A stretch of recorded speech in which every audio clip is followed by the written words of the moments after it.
In the 1930s, Dr. Wilhelm Reich, a prominent Austrian physician and psychoanalyst, discovered a powerful new physical energy, and for the next 2 decades, devoted his life to the investigation of its laws and properties.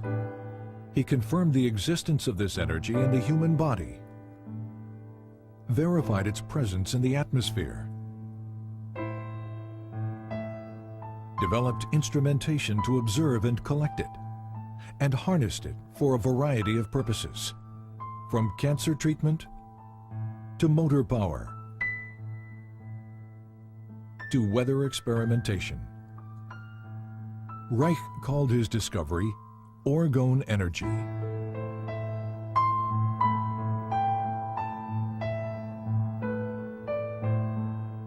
But tragically, it was a discovery that the world was not ready for.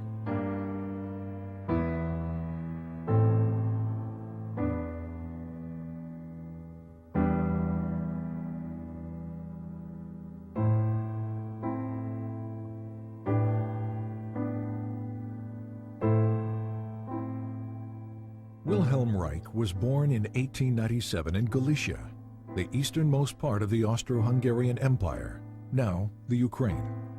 He grew up in Bukovina on a large farm operated by his father. Until he was 13 years old, Reich was educated at home by tutors. His mother, to whom he was devoted, committed suicide in 1910 after his father discovered she had had a brief affair with one of the tutors. His father died 4 years later from tuberculosis. That same year, 1914, the First World War broke out. Within days, Russian troops swept through Bukovina. Reich narrowly escaped being sent to Russia as a hostage and had to flee his home.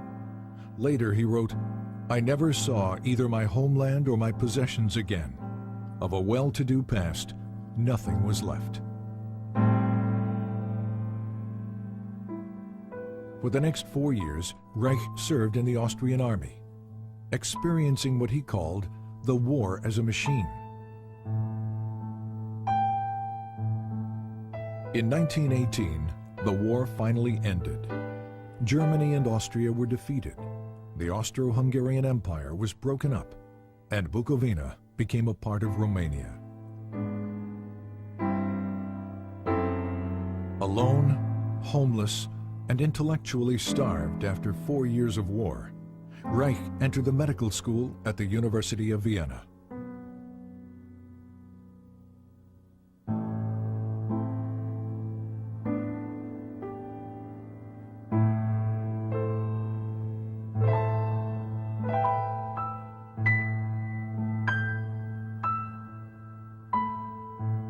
Reich's recognition of the significance of sexuality drew him to the work of Dr. Sigmund Freud, the father of psychoanalysis. Soon he was considered one of Freud's most promising students. Freud had discovered that neuroses are caused by the conflict between natural sexual instincts and the social denial and frustration of those instincts. Freud had also hypothesized the existence of a biological sexual energy in the body. He called it libido, and described it as something which is capable of increase, decrease, displacement, and discharge, and which extends itself over the memory traces of an idea like an electric charge over the surface of the body. But as the years passed, Freud and his followers diluted much of this concept, reducing the libido to little more than a psychological energy or idea. By 1925, Freud had concluded that the libido theory may therefore, for the present, be pursued only by the path of speculation. Reich's clinical observations, however, demonstrated that sexual energy was more than just an idea, and that sexual satisfaction, in fact, alleviated neurotic symptoms. He discovered that the function of the orgasm is to maintain an energy equilibrium by discharging excess biological energy that builds up naturally in the body.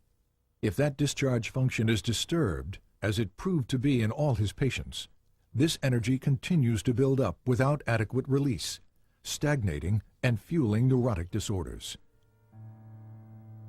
Reich's orgasm theory set him apart from his colleagues because it indicated that the libido was a real physical energy that possibly might be measured quantitatively. His clinical work also led to new therapeutic techniques designed to discover and eliminate any impediments to the flow and discharge of this energy. But the widespread existence of human misery forced Reich to conclude that the solution to the problem of neuroses was not treatment, it was prevention. You have to revamp your whole way of thinking, said Reich, so that you don't think from the standpoint of the state and the culture, but from the standpoint of what people need and what they suffer from. Then you arrange your social institutions accordingly.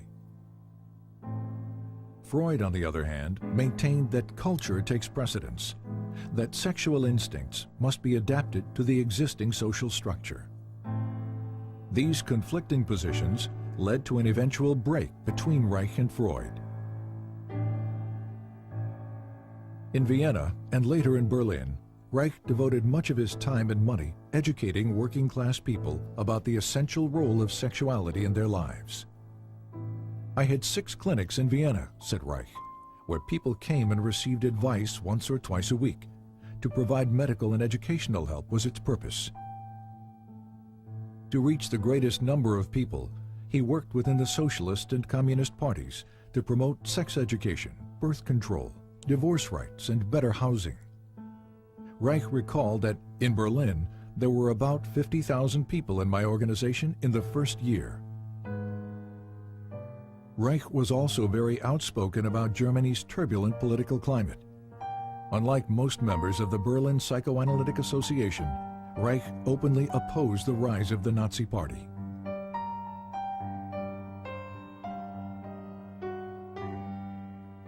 But his activities exacted a high price. He was denounced by the communists and expelled from the International Psychoanalytic Association, calling these events catastrophes which threaten my personal, professional, and social existence. When asked what he would do, Reich replied, "Just go on."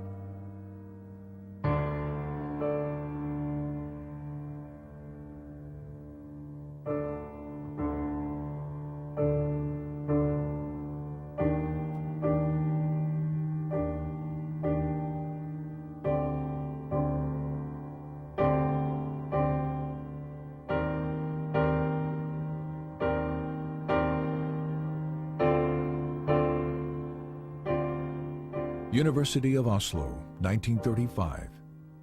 While continuing to teach and develop his innovative therapeutic techniques, Reich began a series of laboratory experiments to verify the existence of a physical, biological energy expressed in the emotions.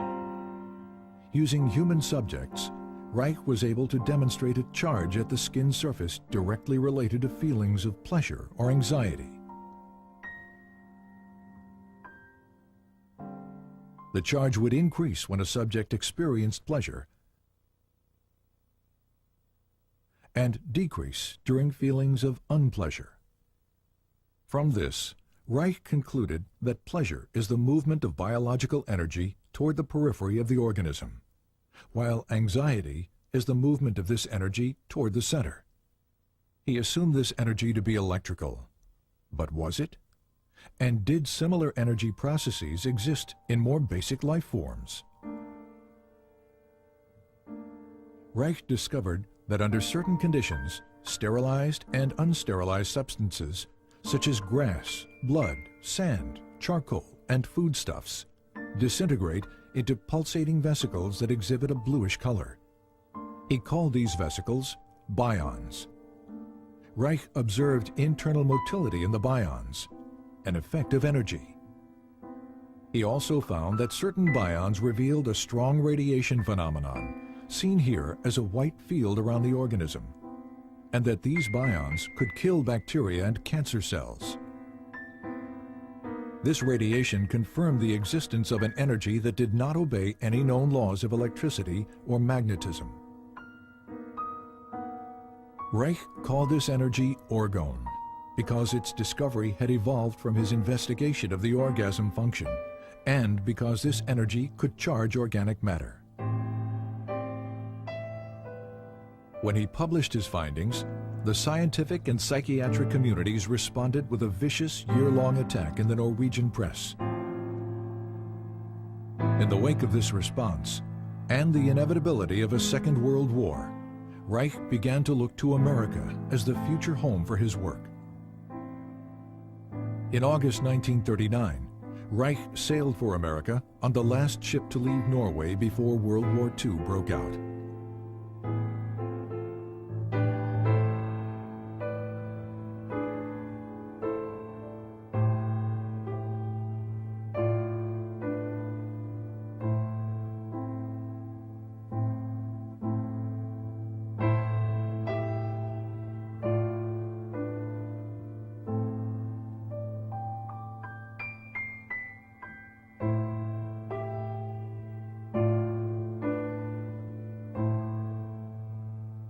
Reich settled in the Forest Hill section of New York City.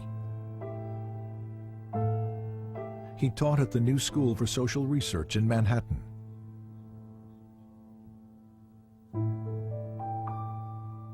Published his books in English.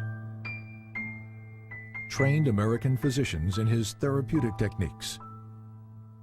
And pursued his investigations of orgone energy.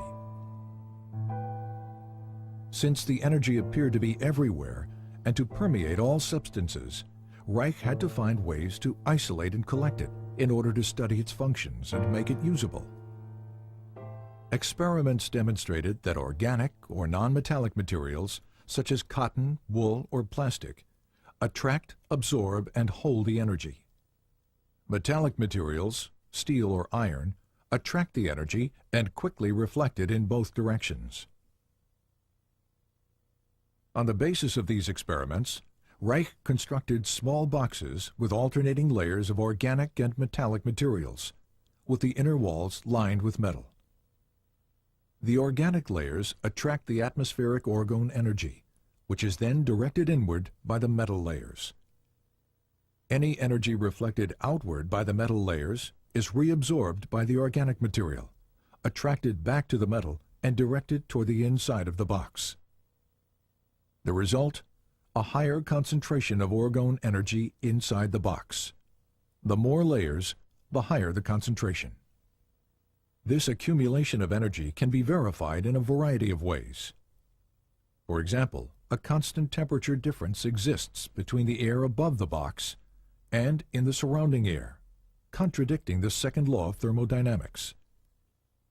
There also exists a slower electroscopic discharge rate in the higher orgone concentration within the box. These layered boxes, known as orgone energy accumulators, became a valuable tool in Reich's scientific and medical research.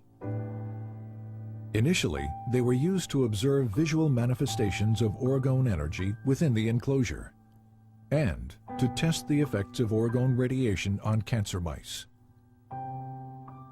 Because his results with cancer mice were so promising, Reich decided to test the effects of orgone radiation on human subjects.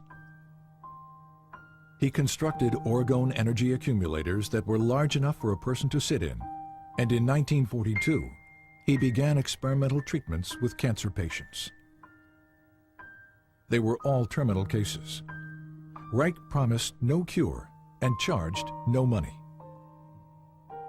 Over a period of time, the patients showed marked improvement, relief of pain, healthier blood condition, weight gain, and the shrinkage and elimination of tumors.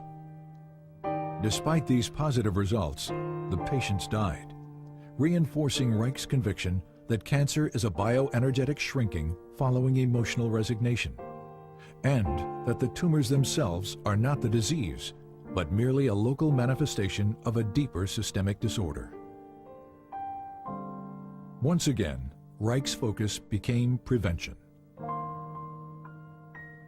Reich also discovered that water and high humidity absorb and hold orgone energy, making it difficult to carry out experimental work in New York City during the summer.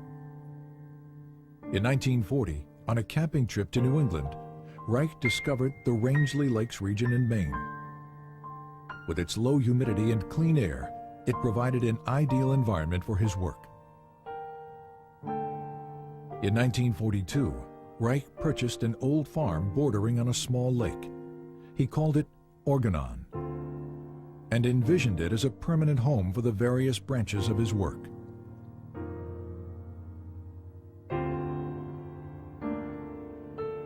In 1945, a student's laboratory was built.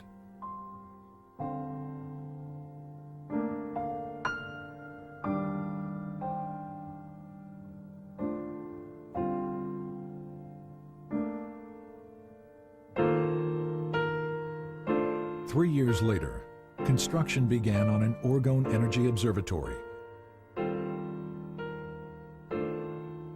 which included additional laboratory facilities, Reich's study and library,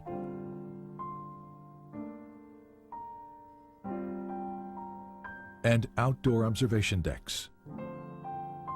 Funding for these buildings and for Reich's research came exclusively from his own income as a physician and teacher, and from loans and contributions by students. By 1947, after less than 8 years in America, Reich's work was attracting considerable interest as ORGONE research expanded into new areas of psychiatry, medicine, and biophysics.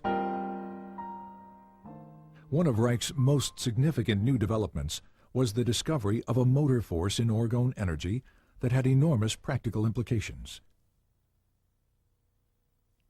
Here, Reich demonstrates a small motor being propelled by ORGONE energy from the body. And here, motor power is provided by ORGONE energy harnessed from the atmosphere.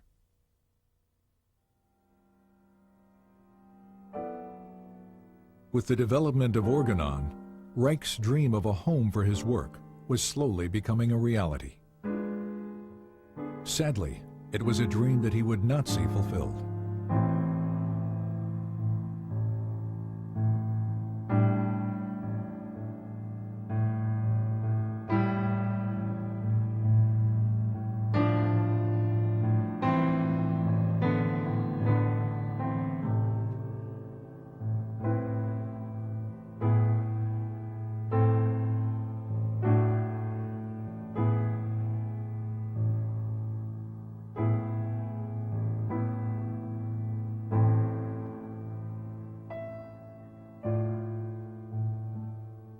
In 1947, this article written by freelance journalist Mildred Brady appeared in New Republic magazine. It was filled with distortions and innuendos about Reich's sexual theories and ORGONE research. Brady's most inflammatory claim was that Reich was building accumulators of ORGONE energy which are rented out to patients who presumably derive orgastic potency from it. Implying that Reich was a danger to the public, Brady challenged the medical authorities to take action against him. 2 months later, the article was brought to the attention of the Federal Food and Drug Administration. The result was a 10-year campaign by the FDA designed to destroy Reich's work. The FDA focused on the ORGONE energy accumulator, which Reich and other physicians were using experimentally with patients.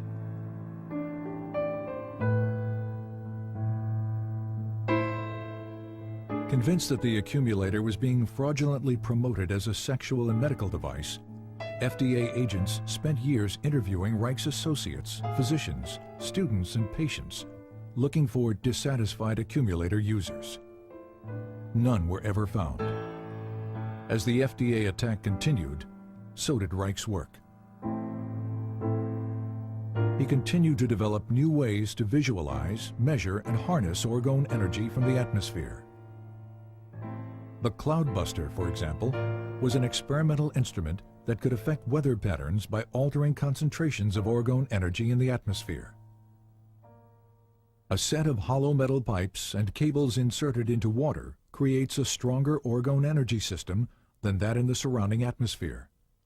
Water, which strongly attracts and absorbs ORGONE, draws the atmospheric energy through the pipes. This movement of ORGONE from a lower to a higher energy system was used by Reich to create clouds and to dissipate them.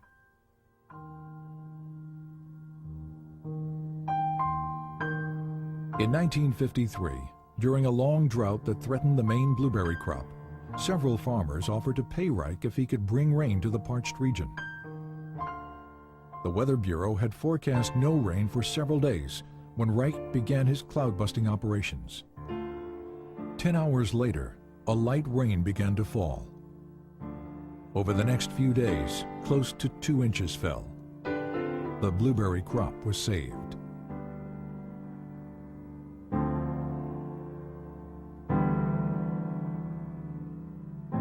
In February 1954, the FDA filed a complaint for injunction against Reich in the federal court in Portland, Maine. The complaint declared that ORGONE energy does not exist. It asked the court to prohibit the shipment of accumulators in interstate commerce and to ban Reich's published literature, which they claim was labeling for the accumulators. Reich responded to the complaint with a lengthy letter to Judge John Clifford, explaining that he could not appear in court since doing so would allow a court of law to judge basic scientific research. Scientific matters, he wrote, can only be clarified by prolonged, faithful, bona fide observations in friendly exchange of opinion, never by litigation. I therefore submit, in the name of truth and justice, that I shall not appear in court. Judge Clifford did not accept Reich's letter as a valid legal response, and the injunction was issued on default, as if Reich had never responded at all. But the injunction was even more excessive than the initial complaint. It ordered that all ORGONE energy accumulators and their parts were to be destroyed. It ordered all materials containing instructions for the use of the accumulator to be destroyed as well. It also banned a list of Reich's books containing statements about ORGONE energy, until such time as all references to ORGONE energy were deleted. After the initial shock, Reich continued his work, traveling to Arizona to experiment with the cloudbuster in the dry desert environment.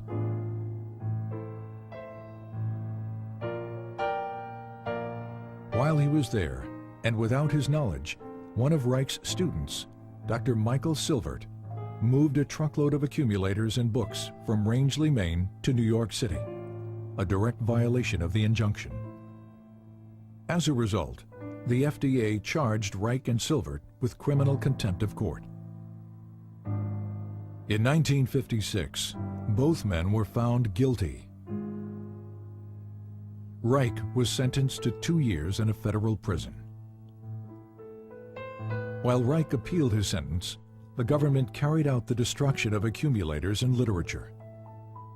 In New York City, several tons of Reich's books and other publications were burned in one of the city's garbage incinerators, including titles that were only to have been banned.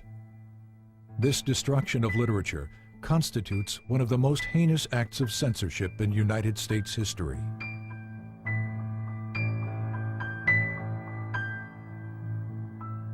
All appeals denied.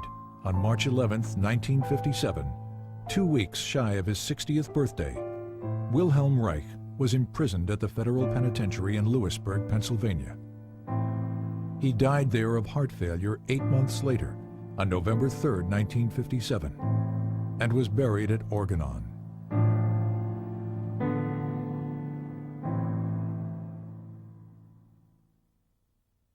But the tragedy of Reich's death should not be allowed to overshadow the richness of his life. For while he lived, he was truly alive.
In the course of the history of natural science, it always happened that profound or true thoughts or true facts were always either distorted or flattened out.